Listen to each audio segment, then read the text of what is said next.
thus outspending South Korea, Japan, Saudi Arabia, Germany, France, Russia, the UK, India, and China combined. Now, the chart that you just showed me, defense expenditure of certain countries are not as transparent as the United States. They could be saying that they're spending 10 billion yuan, but it could be more than 100 billion. My name is In-Bum Chun. I've been a combat commander from platoon to combat division and ultimately as the commander of special forces. In between, I have served in the Korean Joint Chiefs of Staff, Army Headquarters, Korean Ministry of Defense, all in positions predominantly dealing with the United States and other foreign countries. And I have been retired for now close to 9 years. My rank when I separated from the Korean military was a 3-star general. $800 billion on its military in 2021, thus outspending South Korea, Japan, Saudi Arabia, Germany, France, Russia, the UK, India, and China combined. Despite such a well-equipped military, could an enemy ever successfully invade the US? I guess there are many reasons. You could say that defense industry of the United States, which is a monster of itself, creates this kind of situation. But I really don't care about that. What I care is the soldier provided good equipment to make sure that he has an edge to fight and survive? From where I'm sitting, the defense expenditure by the United States is a representation of commitment of the US government to provide its soldiers the best equipment that they can have. And at the same time, realizing that the number one mission of a nation is to protect people through national security. I think this is something that the Koreans need to learn. We always focus on the economy. What's the use of having money if you're meeting a thug in an alleyway and there's no police to protect you? Money isn't going to solve that situation. A gold watch is not going to solve that situation. All of this is going to be taken away by the armed robber. I think Korea, as well as a lot of other countries, really need to step up and increase their focus on defense spending. Now, the chart that you just showed me, defense expenditure of certain countries are not as transparent as the United States. What I'm saying is they could be saying that they're spending 10 billion yuan, but it could be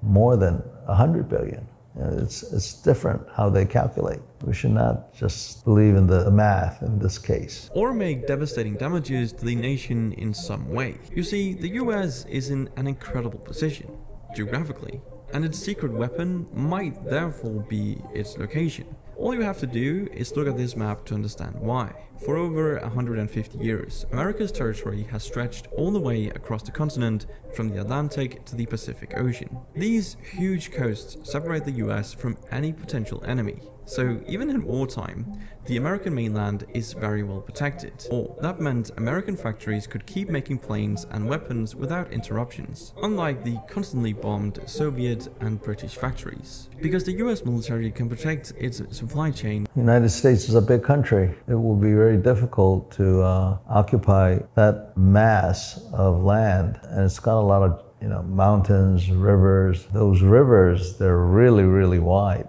And then the United States, of course, is protected by the Pacific Ocean as well as the Atlantic Ocean. So a military invasion of the United States, although conceivable, will not be easy. And I think it's the same for other big countries like China and Russia. The only viable way to attack not only the United States, but countries like China or Russia is to insert psychological or conduct a psychological warfare. We now call it information operations or cognitive warfare. So the Chinese have already recognized that fighting a conventional war with the United States is not going to result in victory. But cognitive war against the United States is probably their best bet. And that cognitive warfare is being conducted as we speak against the United States by China and by Russia and other countries. Being a South Korean who needs a strong United States, I'm hoping that the United States will be able to overcome these challenges. We Koreans, we need to make sure that we do what we can to protect our own society from that kind of challenge. Still maintains the selective service system. See, all males from 18 to 25 have to sign up for a lottery to be drafted in the case of a national emergency. During the height of World War II, the US drafted over 3 million men per year. So this system could potentially expand the US military personnel by 7 million. The result is that no country has enough ships. How important is population size from a defense perspective? It's very important. Demographics decides the military that you can have. So it's very important. But I think most people don't realize how patriotic the American people are. So the United States has an all-volunteer military, and less than 1% of the population in the United States serve in the military. And in fact, less than 1% even know of a person who serves in the military. It's a very select group of American community that are in uniform. But having said that, I think a lot of people who have not lived in the United States or have truly immersed themselves in American culture realize how patriotic they are to the United States of America. And because adversaries of the United States don't realize this deep patriotism that is in the souls of the Americans, that they challenge them.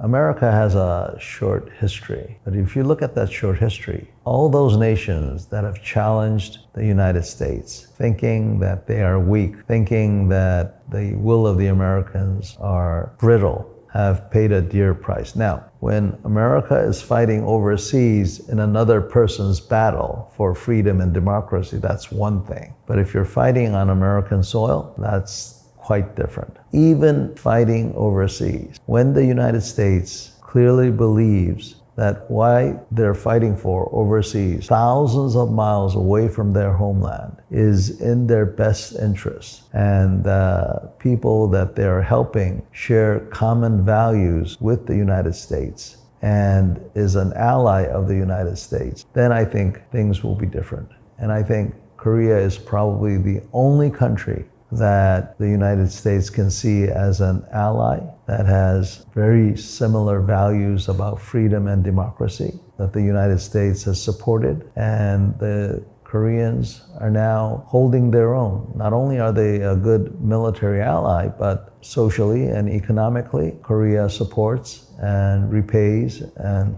invests in the United States. So if I were an American, I would think that Korea, amongst all of its allies, is quite dependable, especially in Northeast Asia. The United States is able to rely on allies, rely on South Korea because of these traits. The U.S. also has armed civilians. So one of the things that I enjoy when I go to the United States is go shooting, because when I hold a M1 rifle, it reminds me of the sacrifices, the courage of the American soldier during World War II and the Korean War and so forth. In Korea, because we have very strict gun laws, crimes of passion, killings are not as common as you would see in society where guns are more liberal. I think the United States is very unique. It cannot go back. I mean, there are more guns in the United States than there are people, so how can you? But they are doing this at a very high price. It's as you noted, it's a reason that no foreign power, not even the US federal government, would be able to impose by force something on a state or even a community, because they are armed to their teeth. Various points were made. Which do you find to be a most crucial factor in America's ability to defend itself? Patriotism, the sense of pride that one has of being an American, despite all the deficiencies that they talk about in American society. If there is ever crisis on American soil, a lot of people who have not thought about who they are will realize who they are, that they are Americans. They will be awakened to how they got there. And once that happens, as someone said before, it will be like awakening a giant. I think this is something that people need to understand. It's not about the money that the Americans spend or how big the country is or what kind of technologies they have. It's the people, the American people, diverse, racially very, very diverse. And yet they are united by a common value about freedom and liberty. It's not as what it used to be, but America's adversaries should be very careful about underestimating the United States. This is the same for a lot of America's allies. America's allies should not underestimate the goodness that is in the American people. And I want to emphasize this to the segment in South Korean society who think that the United States is not in the best interest of South Korea. I would say, think again. I wanted to be a soldier from a very young age, as a child. So I wanted to be a squad leader. That's how it all started. One of my relatives told me, hey, if you want to become a soldier, you need to go to the Korean Military Academy. So I thought that was the route that I needed to take. So I went into the Korean Military Academy. And it wasn't what I thought it would be. But the challenges that I faced, I thought were things that I needed to fix or try to fix. This was a marathon. I now realize that it is a marathon that I cannot finish, but it's a segment that I must run. I will give the baton to the next runner. I'm happy that I've been able to do my part in this segment of my life to run that distance. I feel that I've always been protected by the good Lord, and I've become a better person. Now, having said that, I'm not perfect. I get frustrated very easily when I see innocent people getting hurt, but I really get mad when I see dogs and cats and other animals being mistreated. I think there are many noble professions in the world, but for me, In-Bum Chun, being a soldier, was the best thing that I could have done in my younger days. And there's a saying that soldier for life. I've been retired for nearly 9 years, but still, I think and I feel and I see things in a military fashion. If anybody were to ask me, would you do it again? I would say absolutely. It's not about money. I think a young person trying to figure out the world should first figure out who he is or who she is. And the best way to figure out who you are is to challenge yourself. And the best challenge that you can do is joining the military, to join a disciplinary organization, to see how you do. You will find yourself. There is a saying in Asia, if you know others, it is knowledge, but if you know yourself, it is enlightenment. So I think a military life for a young person is especially valuable because through military life, you will be able to find who you are. Throughout your 38-year career, you were placed in many dangerous situations, including the Rainbow bombing. In such life or death situations, what goes through a person's mind? You're scared.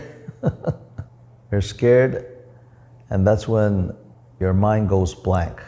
And when your mind goes blank, you don't know what to do. That's when training comes in. Your training, if it's good training, will instinctively tell you to duck or to shoot or to run, but not, run away. Focus on the mission. That is good training.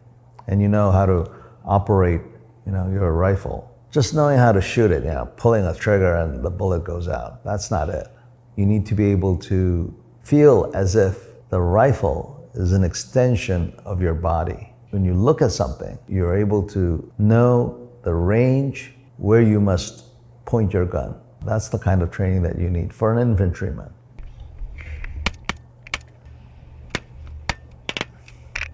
I was a colonel and a one-star because of my curiosity. I did arm myself and go on, I won't say patrols, but even transiting in a helicopter Humvee in a so-called safe area, you never know what's going to happen. You can actually even say it's exciting, you know. There's nothing like being shot at and being alive. It's a very exuberating, you know, experience. That's why some people miss it, you know. Biggest problem in the Middle East that I did not envy my Americans or the other countries, the challenge from IEDs. You never knew where they were. This was an insurgency. Your enemy was cheating. They were using weapons that killed indiscriminately. They were using their own women and children. It wasn't a fair fight. The Allies had the bigger bombs, but the enemy had sneaky bombs. We saw this in Vietnam as well. The vulnerability that I see in the United States is not with their soldiers, but efforts that the US government puts to ensuring that so-called innocent civilians are not killed. Once I saw some people being captured, and I thought they were going to be POWs, but actually they were more of a criminal status. So the American soldiers were patting them down to collect gunshot residue. How do you deal with a situation like that? So I always felt that, gee, if I had to fight with Korean soldiers under American standards, I didn't think it was going to work for the Korean military. But fortunately, it never happened. 3,000, 4,000, 5,000. Looks like it's one of the nightmare underground entrance there. We see the enemy use underground facilities more and more, which limits one of our advantages, which is precision bombing. The real question is, how do you overcome that? We're going to have to reevaluate norms and morals that we've established. For instance, landmines and cluster ammunition, gas warfare. If it's underground, why can't we use gas? Now, we don't use gas. That's why I'm saying that. In my view, the life of my soldier is more important than anything else. And not knowing what's inside that door. There could be suicide bombers there, booby traps. If it's just a guy with an AK, that's one thing. If it's a suicide bomber, if it's a dedicated enemy who's been indoctrinated to not to fear death, who would consider it a prize to give his or her life to take yours, it's not going to be easy. But to be very honest with you, maybe your training and sense of mission will get you through that door once or twice. But in the end, it's about surviving and the camaraderie between the guy that's next to you. That's how you do these things. But in the end, no soldier's hand should be tied behind his back. In these kind of situations, they're using these unconventional weapons. If they're not fighting fair and you're asked to fight fair, you're fighting at a disadvantage. But the reality is that society demands that we do. And so my answer to this is do my best to train my soldiers so that war will not come and that I will not have to face these kind of real world horrors. If I am faced with that kind of situation, I'm glad I'm retired.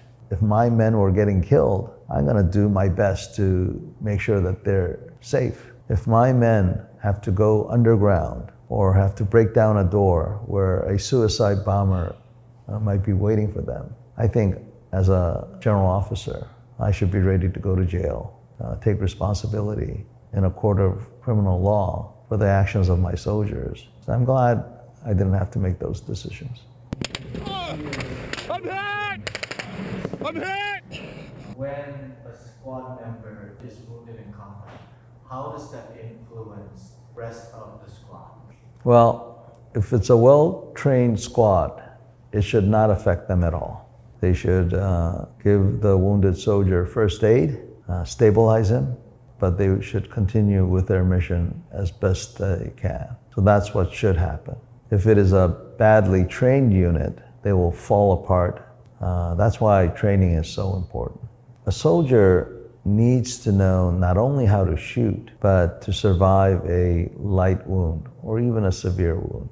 And I think a lot of Western countries have mastered the technique and art of getting that kind of critical first aid. I've been advocating that the South Korean military should also put more emphasis on combat casualty care. As a former general officer, I believe I owe everything to make sure that these men are well trained, well armed, and well rested to give them a chance to survive. So whether it's American soldiers or Korean soldiers, the Korean military has been heavily influenced by American morals, education, and military standards. Having said that, we're not the United States. In operations in a situation like Iraq and Afghanistan, it would be very difficult.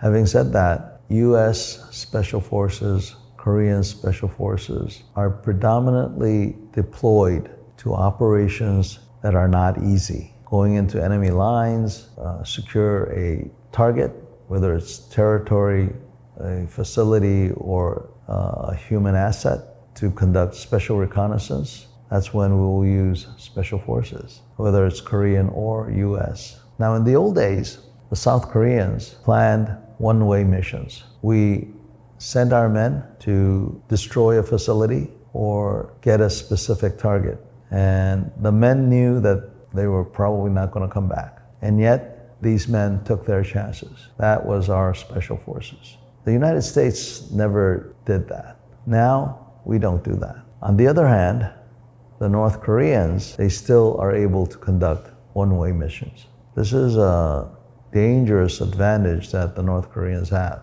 Now, they're so heavily indoctrinated that they think that this is normal. Now, we see this in Ukraine and in Russia.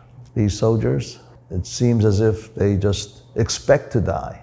Only 2 North Koreans have been taken prisoner. And if you see footage as they are committing suicide, they don't cry for their mother or father or their fiancé. They shout glory to Chairman Kim. Our adversaries, especially the North Koreans, are able to still conduct one-way missions. That's a very cruel but a very efficient capability. I trained my people very hard. They griped, but I don't really think they complained because they knew it was for their benefit and it was their job. And because they did that, I concentrated on making sure that they had family time and they had time to take it easy after a hard day's training. I think that's something that a lot of poor commanders forget. They always want to get high scores. And getting high scores is one thing. To explain to your subordinates why this has to be done. But once you achieve a certain level, you must make sure that these men and women, they also have personal needs, and that those personal needs must be met. My name is In-Bum Chun. I've been a combat commander from platoon to combat division and ultimately as the commander of Special Forces. In between, I have served in the Korean Joint Chiefs of Staff, Army Headquarters, Korea Ministry of Defense, all in positions predominantly dealing with the United States and other foreign countries. And I have been retired for now close to 9 years. My rank when I separated from the Korean military was a 3-star general. Today I've been asked to see some commercial movies and comment on them.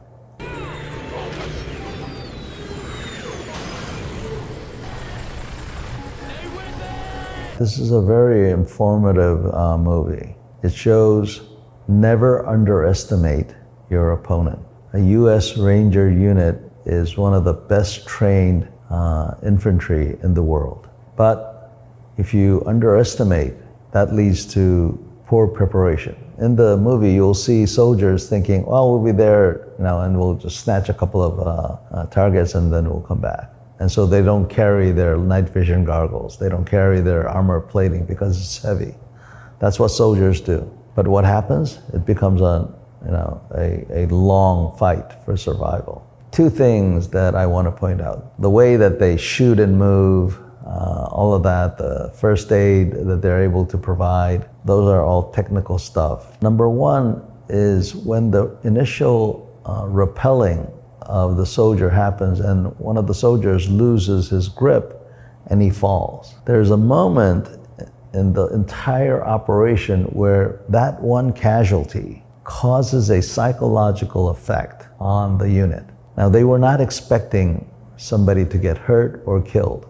This is another thing of not being prepared. Commanders must face the brutal fact that some of his soldiers are going to get hurt and get killed. But the point that I would like to make is the two Delta soldiers, Gordon and Sugart. There's a scene in this movie where they volunteer to go down and try to protect the pilot. To this day, when I think of the courage of these two men, Gordon and Sugart, I don't care if they're Americans, if they're Koreans, these are people truly special. Not because they know how to shoot, but because these men are willing to sacrifice themselves. Some might say it's a suicide wish, but I think that's a very underestimation of what they did. They showed the ultimate humanitarian humanism where they were willing to sacrifice their lives for somebody else. And to those men, they're probably the best of us. And so in this movie, I think those are the things that we should always remember. 3, terminate the compromise.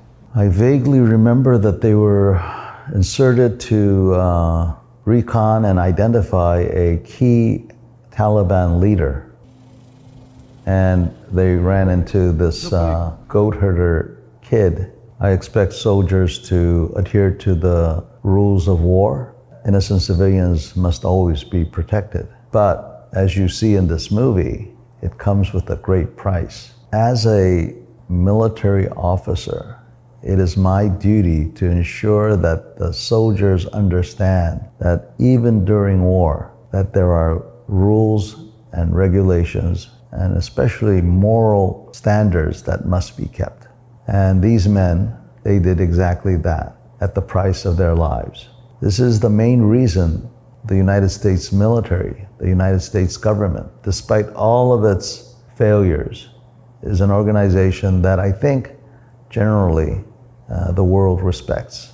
The attitude of the commander must be an attention to moral codes and the legality of war. Not just to protect himself, but to make sure that his men don't become animals. We see examples during World War II where civilians were murdered and tortured. It is the duty of the commander, the government, to make sure that these standards are upheld. Now these men, my highest respects to them, they gave their lives. But if I were in their position, I probably would have done the same, because if I had killed that boy and that man, especially the boy, I might have returned back, but I probably would have had a hard time sleeping, and eventually it would have caught up with me. This is a situation, this is a puzzle that is very, very hard to answer. By dealing with these kind of situations and thinking about it, you never know what you're going to do in this situation. Movies like this, people will look to the scene and say, I wonder what I would have done. It really matters at that critical moment. So I think that this film really contributed in that. These men should be remembered for their courage and their virtue. Rules of engagement says we cannot touch them. I care about you. I care about you. I care about you. These men are from Navy SEALs. Is there any difference in training or mentality between special forces and regular forces? Not at all, not for the Americans. My concern is that they're too concerned about collateral damage. Because they don't want to harm or kill civilians, number one, they put themselves at risk. I really don't think that it would be applicable to Korea, or it should, because in the Asian continent, the Japanese in World War II, the Koreans during the Korean War. It's going to be a horrible type of war, and all wars are horrible, but the Asian way of fighting is so savage. Those kind of standards actually cripple the American soldier, and the enemy will use it against us. One of the things that I see is a lot of American veterans committing suicide. Why do these men feel guilty or depressed about what they did during war to protect their country and their families? I think there's a lack of appreciation by American society towards these soldiers. Nobody's telling them, look, Bob, I know you had to do terrible things, but thank God you did it instead of Mary. I'm sorry you had to go through that, but God forgives you. The American way of war is unique in another way, that 9 hours before you're in a situation like that, but 9 hours later you're back in Pittsburgh and somebody is honking because you're driving out of lane or something. Only those people who have experienced it can really know how it feels. There needs to be a decompression period.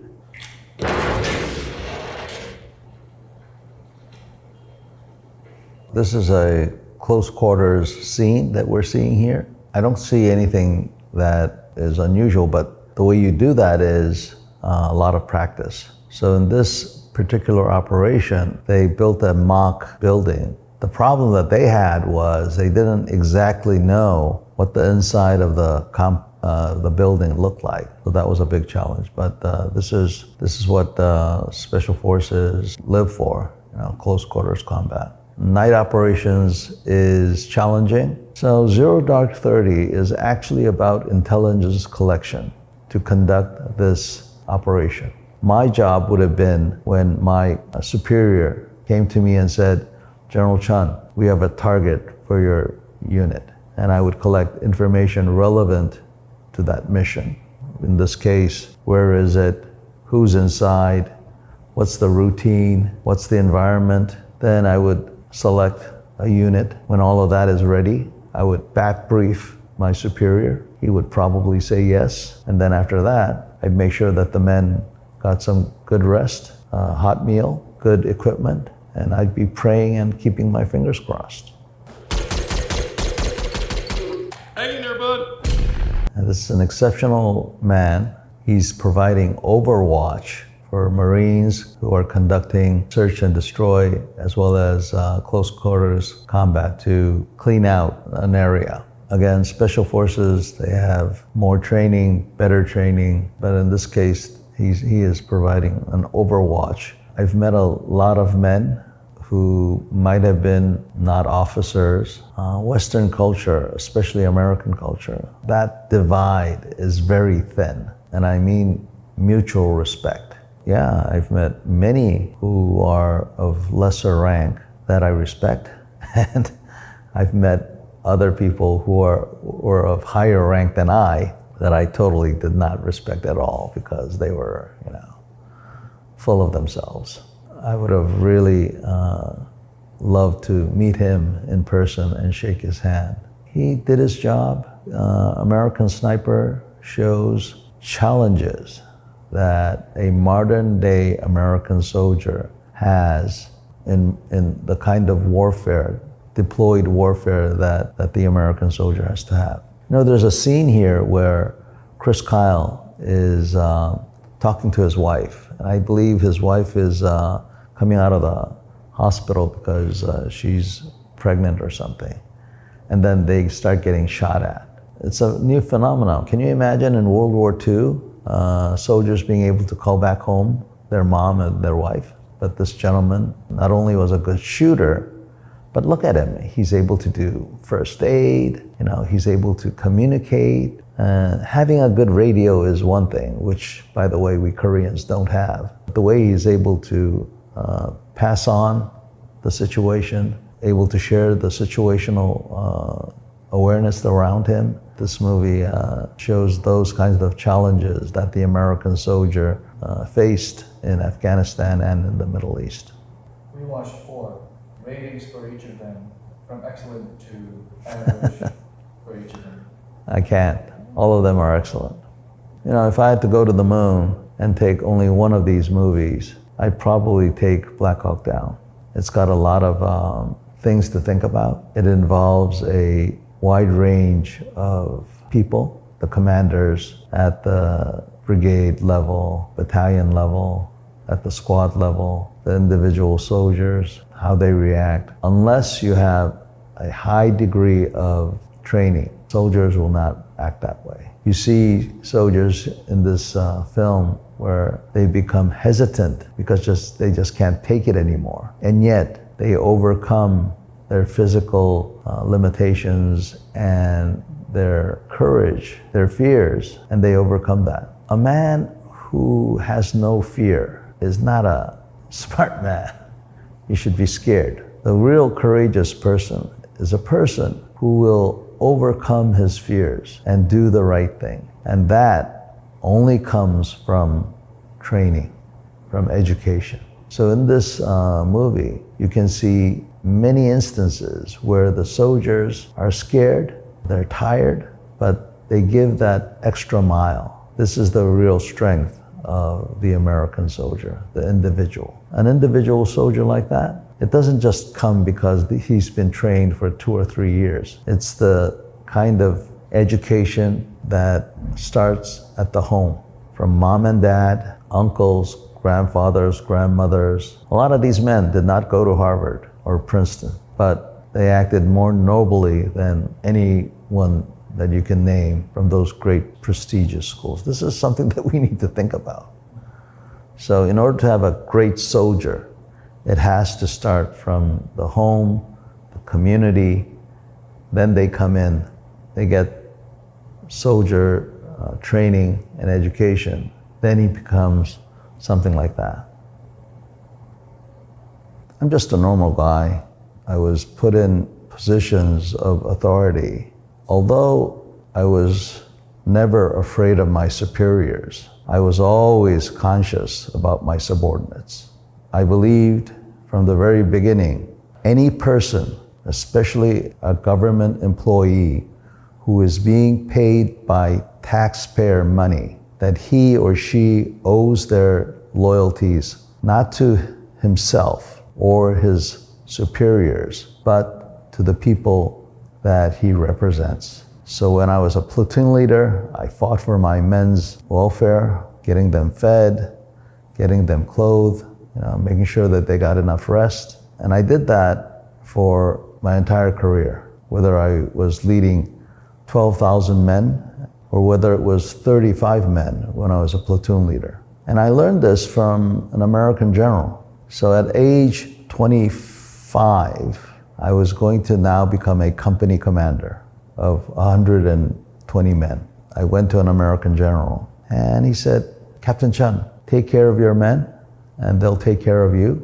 It rang very deeply in my soul. That's how you serve your country. Taking care of other people, especially those who need your help, is the decent thing to do. And I think that's one of the things that we need to learn from Americans. Although Americans are not perfect, there are a lot of decent people out there.